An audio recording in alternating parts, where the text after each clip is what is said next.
नमस्कार and Jai Jagannath. Welcome back to my कन्नी mini blog. आज आम परिवार गोटे बहुत सुंदर दिन था जोटा कि मो झीर आज कान में पियर्सिंग करी। सकाल तक मु सुंदर भाव में रेडी करदेली। ये सी पापा सहित भगवान आशीर्वाद नहीं आ प्रसाद खाई आमे बाहर पियर्सिंग करने। सत कह जड़े माँ भावे मु बहुत डरी जाइली मो झी केमती पियर्सिंग कर कौन करते कांद। बहुत खुशी रे मो झील जा दुकान में पहुँची बट जिते बड़े पियर्सिंग है मो छोट प्रिंसेस मो कुनी प्रिंसेस बहुत बहुत कांदिला। ये आप देखिपे से केते डरी जाइए। आउ जिते पियर्सिंग हो सारा से मो कुनी प्रिंसेस बहुत कांदिला।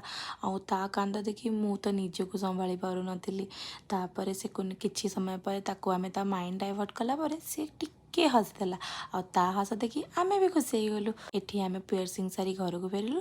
रही जय जगन्नाथ।